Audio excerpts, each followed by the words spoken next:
వీళ్ళను వీళ్ళ కుటుంబాన్ని ప్రజలు నమ్ముతలేరు, నమ్మే పరిస్థితులు కూడా లేరు. అయినా ఉనికి చాటుకోవాలనే ఆలోచనతోని ఇటు బయట మీడియా ముందు మాట్లాడుతున్నారు, అటు అసెంబ్లీలో మాట్లాడుతున్నారు.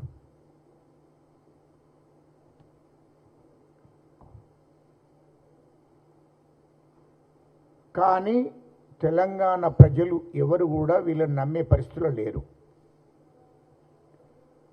ముఖ్యంగా కేసీఆర్, కేటీఆర్, హరీష్ రావు వీళ్ళను తెలంగాణ ప్రజలు అసలే నమ్మే పరిస్థితిలో లేరు. అది గుర్తుపెట్టుకొని మాట్లాడాలి.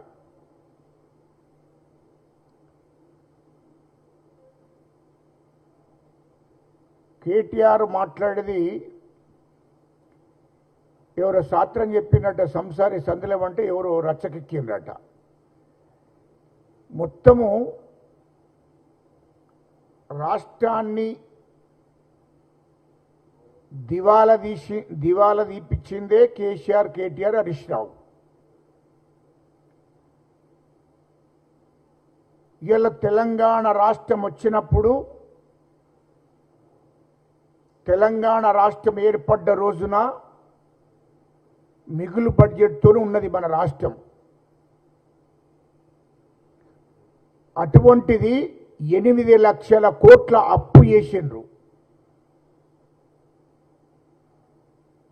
మాజీ ముఖ్యమంత్రి కేసీఆర్, కేటీఆర్, హరీష్ రావు. 8 లక్షల కోట్ల అప్పు చేసి వాళ్ళు దిగిపోవడం జరిగింది. అది గుర్తుపెట్టుకోలే కేటీఆర్, గుర్తు చేస్తున్నా నేను.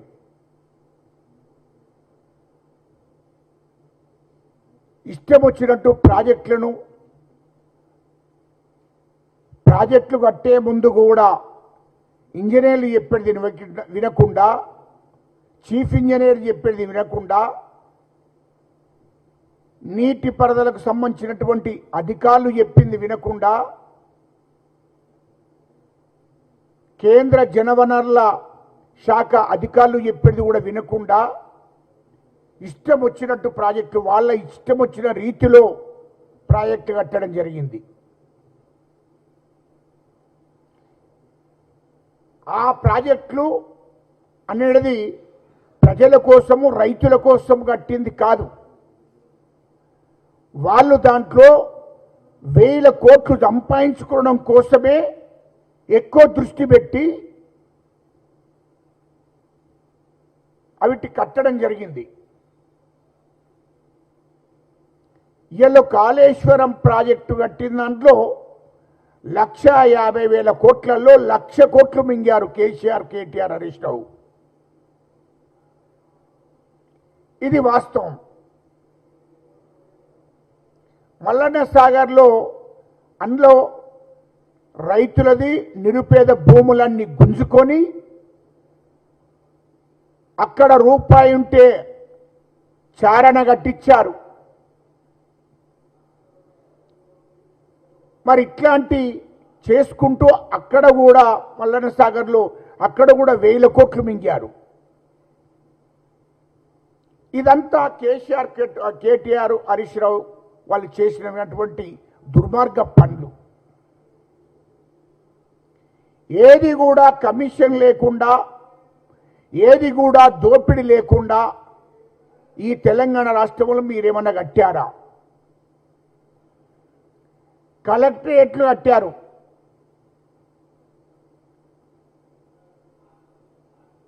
దాంట్లో కోట్ల రూపాయలు మింగారు. సచివాలయం కట్టారు, దాంట్లో కోట్ల రూపాయలు మింగారు. ఇయ్యలో రాష్ట్రంలో మీరేమన్నా మొదలు పెడుతున్నారు స్కీములు అంటే దాని వెనక స్కాములు చేశారు. అది వాస్తవం. మరి ఇలా మీరు అసెంబ్లీలో నీతులు చెప్తే అసలు ఏమన్నా ఉందా అని నేను అడుగుతున్నా. ఇలా రాష్ట్రానికి అప్పులు చేసింది ఎవరు? 10 ఏళ్లలో 8 లక్షల కోట్లు అప్పు చేశారు. అది మీకు గుర్తులేదా అని అడుగుతున్నాం.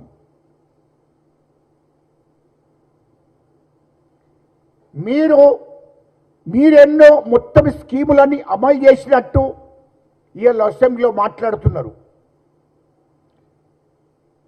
అది మీకు గుర్తు చేస్తున్నా. కేటీఆర్, హరీష్ రావు దీనికి ముక్కుసూటిగా సమాధానం చెప్పండి. తెలంగాణ రాష్ట్రం ఏర్పడ్డ రోజు, తెలంగాణ ఉద్యమం చేస్తున్నప్పుడు, తెలంగాణ రాష్ట్రం రాకముందు మీరేం చెప్పారు? కేసీఆర్, కేటీఆర్, హరీష్ రావు గారు ఆ రోజు ఏం చెప్పడం జరిగింది? మనకు తెలంగాణ రాష్ట్రం వస్తే ఇంటికో ఉద్యోగం వస్తుంది అని చెప్పారు. కేసీఆర్ ముఖ్యమంత్రి అయిన తర్వాత మరి ఇంటికో ఉద్యోగం ఇచ్చిండా కేటీఆర్? చెప్పది మొదటి దానికి సమాధానం చెప్పు. ఇచ్చాడా ఇంటికో ఉద్యోగం?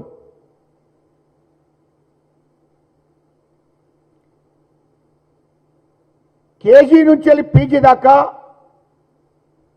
ఫ్రీ ఎడ్యుకేషన్ అని చెప్పారు. చేశారా మరి రాష్ట్రంలో? అదేవిధంగా నిరుద్యోగ వృత్తి ఇస్తారన్నారు. 10 ఏళ్లలో మీరు ఇచ్చారా? దానికి జవాబు చెప్పండి మొదలు.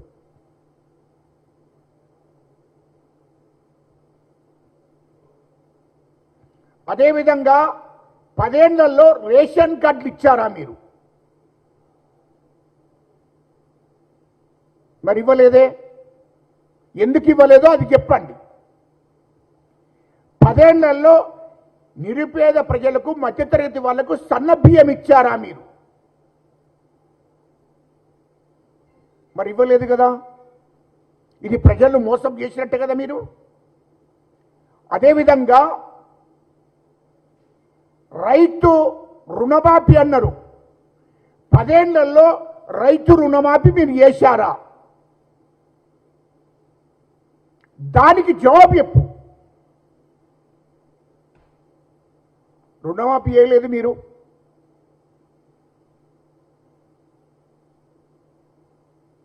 అదేవిధంగా దళిత బంధు అని పెట్టారు. దళిత బంధు ఇచ్చారా?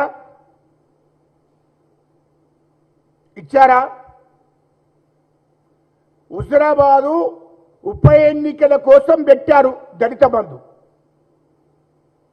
దళిత బంధు రాష్ట్ర వ్యాప్తంగా ఇచ్చారా దళితుడు? అంటే దళితుడు మీరు మోసం చేసినట్టే కదా. ఒక్క నియోజకవర్గంలో ఇచ్చి, ఒక్క నియోజకవర్గానికి 100 మందికి ఇచ్చి మీరు దళితులను మోసం చేసినట్టే కదా. బీసీ బంద్ అన్నారు. బీసీలకు ఇచ్చారా? మరి ఇవ్వలేదే.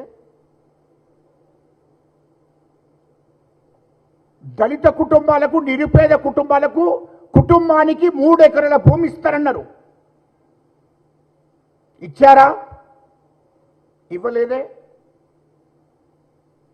అదేవిధంగా ప్రతి నిరుపేద కుటుంబాలకు, మధ్యతరగతి వాళ్లకు, ఇల్లు లేని వారికి డబుల్ బెడ్రూమ్ కట్టిస్తున్నారు. ప్రతి గ్రామంలో, ప్రతి మండలంలో, ప్రతి నియోజకవర్గంలో, జిల్లాలో. మరి ఎందుకు ఇవ్వలేదు డబుల్ బెడ్రూములు? దానికి జవాబు చెప్పండి. బాగా మాట్లాడుతున్నావు కేటీఆర్. లుచ్చా మాటలు మాట్లాడద్దు, గుర్తుపెట్టుకో. అబద్ధాలు మాట్లాడకూడదు. ఇవన్నిటికీ నువ్వు జవాబు చెప్పు మొదలు. మరి ఇవ్వలేదే.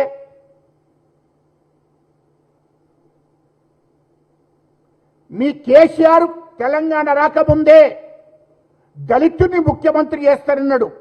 తెలంగాణ రాష్ట్రానికి చేసిండ్రా? అన్ని అబద్ధాలు, మోసాలు. మరి ఇవన్నిటి ఏమంటారు? మీరు ఇచ్చిన హామీలే కదా. ఇప్పుడు నేను ఇవన్నీ మాట్లాడినాయని మీరు ఇచ్చిన హామీలనే నేను గుర్తు చేస్తున్నా. ఇవన్నీ ఎందుకు చేయలేదు అని అంటున్నా.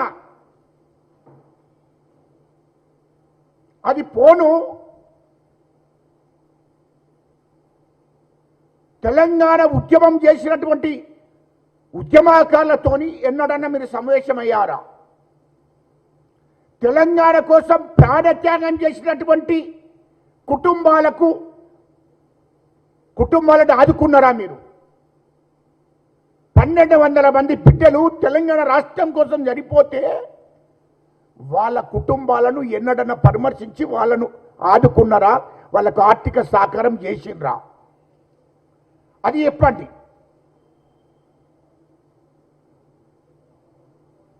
చేయలేదే.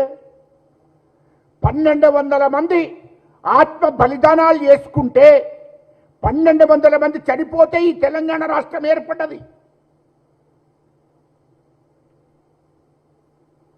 తెలంగాణ రాష్ట్రం కోసం కేసీఆర్ కుటుంబంలో ఎవడన్నా చచ్చాడా? చావలేదే. తెలంగాణ రాష్ట్రం కోసం కేసీఆర్ అన్న, కేటీఆర్ అన్న, హరీష్ రావు అన్న జైలుకు పోయినరా? పోలేదే. కేసీఆర్ అంటాడు దొంగ దీక్ష చేశాడు. ఇది వాస్తవం కాదా? దీక్ష పేరు మీద మోసం చేశాడు తెలంగాణ ప్రజలను, రైతులను, విద్యార్థులను, తెలంగాణ ప్రజలను. ఇది వాస్తవం కాదా? ఇన్ని మోసాలు మీరు చేసుకుంటూ వచ్చి మళ్ళీ మీరు నీతులు మాట్లాడుతున్నారు.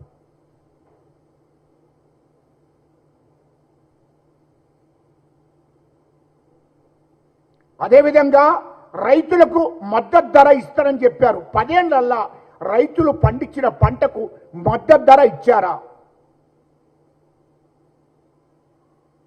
ఇవ్వలేదే. అదేవిధంగా ఖమ్మంలో రైతులకు బెడీలేశారు మద్దతు ధర అడిగినందుకు.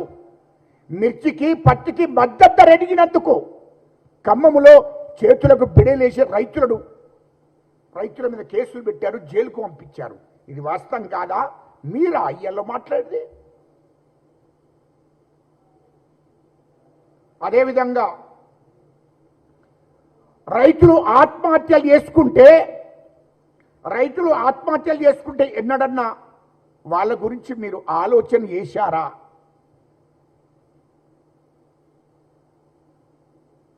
మరి ఎందుకు మీరు మాట్లాడుతున్నారు? ఇవాళ సోనియా గాంధీ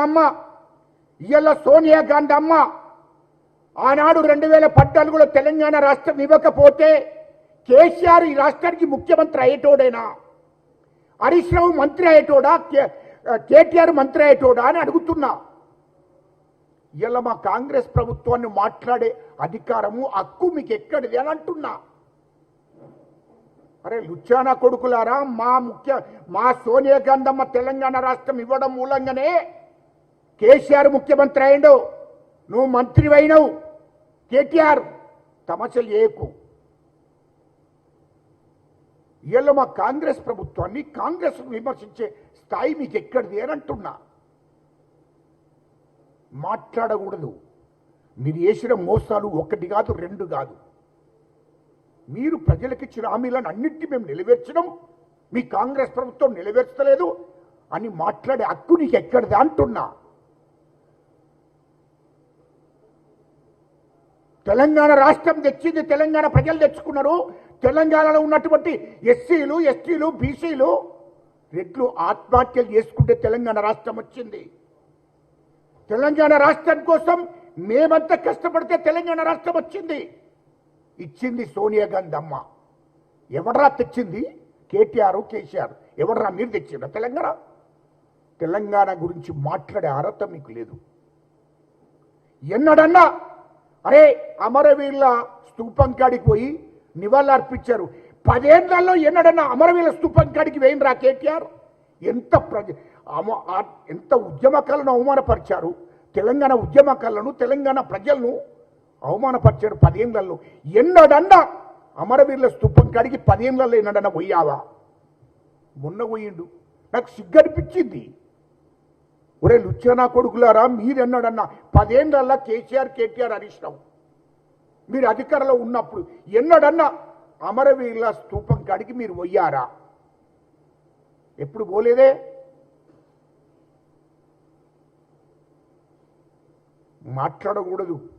మీరు తెలంగాణ ప్రజల గురించి, తెలంగాణ రాష్ట్రం గురించి మాట్లాడే హక్కు లేదు మీకు.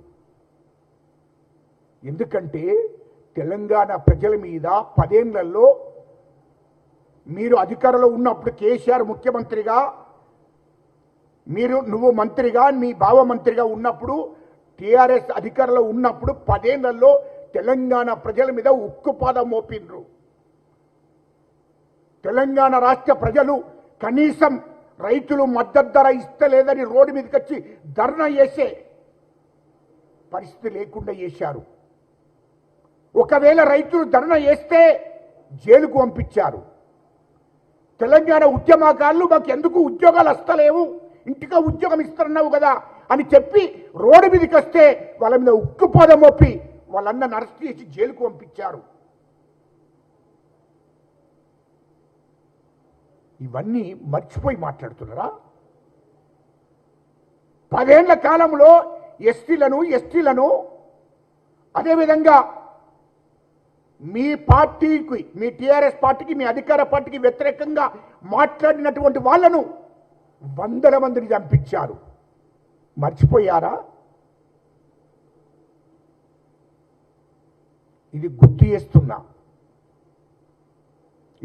చేస్తున్నా. ఇయలో తెలంగాణ రాష్ట్రం ఏర్పడ్డ తర్వాత, తెలంగాణ రాష్ట్రం రాకముందు మీ ఆస్తులు ఎంత, తెలంగాణ వచ్చిన తర్వాత మీ ఆస్తులు ఎంత, దాని గురించి అసెంబ్లీలో చర్చ పెట్టాలి. దయచేసి దాని గురించి అసెంబ్లీలో చర్చ పెట్టాలి. కేటీఆర్ హరీష్ రావుకు హైదరాబాద్ చుట్టూ ఈ 30,000 ఎకరాల భూమి ఎక్కడి నుండి వచ్చింది? మీ బినా పేర్ల మీద వేసుకున్నారు కదా, ఆ భూమి ఎక్కడి నుండి వచ్చిందో అది అసెంబ్లీలో చర్చ పెట్టాలి. మొదలు ఇయలో కేటీఆర్ హరీష్ రావు కేసీఆర్కు 60 ఎకరాల భూమిలో ఫామ్ హౌస్ కట్టుకున్నాడు. ఇవాళ 600 ఎకరాలలో ఎట్లా వచ్చింది అది? ఇవాళ 500 కోట్లతోని ఇల్లు కట్టాడు. ఎక్కడి నుండి వచ్చింది ఆ డబ్బు? 100 ఎకరాల ఫామ్ హౌస్ కేటీఆర్కి ఎక్కడి నుండి వచ్చింది? హరీష్ రావుకు 100 ఎకరాల ఫామ్ హౌస్ ఎక్కడి నుండి వచ్చింది? ముఖ్యంగా కేటీఆర్ 40,000 కోట్లతోని అమెరికాలో కంపెనీ పెట్టుకున్నాడు. ఆ డబ్బు ఎక్కడి నుండి వచ్చిందో తెలంగాణ ప్రజలకు అసెంబ్లీ సాక్షిగా చెప్పు. హరీష్ రావు 25,000 కోట్లతోని సింగపూర్లో కంపెనీ పెట్టుకున్నాడు. ఇప్పటికి 6 నెలలకు ఒకసారి పోయేస్తాడు. ఆ డబ్బు ఎక్కడి నుండి వచ్చిందో అదే అసెంబ్లీ సాక్షిగా చెప్పు. ఇదే కేటీఆర్ దుబాయ్లో 25,000 కోట్లతోని కంపెనీ పెట్టాడు. ఎక్కడి నుండి వచ్చిందో డబ్బు అదే అసెంబ్లీ సాక్షిగా చెప్పు. లండన్లో 30,000 కోట్లతో కంపెనీ పెట్టాడు కేటీఆర్. అది ఎక్కడి నుండి వచ్చిందో తెలంగాణ ప్రజలకు చెప్పు. ఇవాళ మీ పార్టీ ఫండ్ కింద 1,500 కోట్లున్నది. భారతదేశంలో ఏ పార్టీకి లేదు. ఈ డబ్బంతా ఎక్కడి నుండి వచ్చింది? ఇవన్నీ మొదలు తెలంగాణ ప్రజలకు చెప్పినాక మీరు మాట్లాడు అని చెప్తున్నా నేను. అంతే. ఇవాళ ఇష్టం వచ్చినట్టు కాంగ్రెస్ ప్రభుత్వాన్ని మేము 2 సంవత్సరాల అధికారంలోకి వచ్చి 2 సంవత్సరాలు అవుతుంది కాంగ్రెస్ పార్టీ అధికారంలోకి వచ్చి. మా ముఖ్యమంత్రి గారు మీరు వేసిన అప్పులు 8 లక్షల కోట్ల అప్పును దానికి మిత్తి కట్టుకుంటూ తెలంగాణ ప్రజలకు ఇచ్చిన హామీలను ఒక్కటేనుకొకటి స్కీమ్ అమలు చేస్తుంది మా ప్రభుత్వం. మీరు ఎక్కడ చేసిన 2 సంవత్సరాలు చేయాలా? 10 ఏళ్ళు మీరు తెలంగాణ ప్రజలకు ఇచ్చిన హామీలను నెరవేర్చలేదు. ఇప్పుడు 2 ఏళ్లలో కాంగ్రెస్ ప్రభుత్వం ఏం చేసిందని అడిగే హక్కునికి ఎక్కడిది అంటున్నా. 8 లక్షల కోట్లకు ఇంట్రెస్ట్ కట్టుకుంటూ ఇటు ప్రజలకు ఇచ్చిన హామీలను ఒకటేనుకొకటి నెరవేర్చడం. ఇలా తెలంగాణ రాష్ట్ర కాంగ్రెస్ ప్రభుత్వం ఏర్పడిన తర్వాత మా ముఖ్యమంత్రి రేవంత్ రెడ్డి గారు ఇయలో రైతు రుణమాఫీ చేశాడు. ఎట్ ఎ టైం రైతు రుణమాఫీ చేశాడు. ఇది వాస్తవం కాదా? 200 యూనిట్ల కరెంట్ ఇచ్చాడు. ఫ్రీ బస్ మహిళలకు ఇచ్చాడు. ఈ తెలంగాణ ప్రజలకు ఇచ్చిన రేషన్ కార్డు ఇచ్చాము. మరి ఈ స్కీములన్నీ ఒకటేనుకొకటి అమలు చేస్తున్నాం కాంగ్రెస్ ప్రభుత్వం. అది గుర్తుపెట్టుకో. మా మంత్రులు కూడా మరి రోజుకు 16 గంటలు కష్టపడుతున్నాడు. మా ముఖ్యమంత్రి రోజుకు 16 గంటలు కష్టపడుతున్నాడు. అది గుర్తుపెట్టుకోవాలి. ఇంకోసారి మాట్లాడే ముందు జాగ్రత్త. మొత్తం నీ డాటా అంతా మా దగ్గర ఉంది. అది గుర్తుపెట్టుకొని మాట్లాడమని చెప్తున్నాను.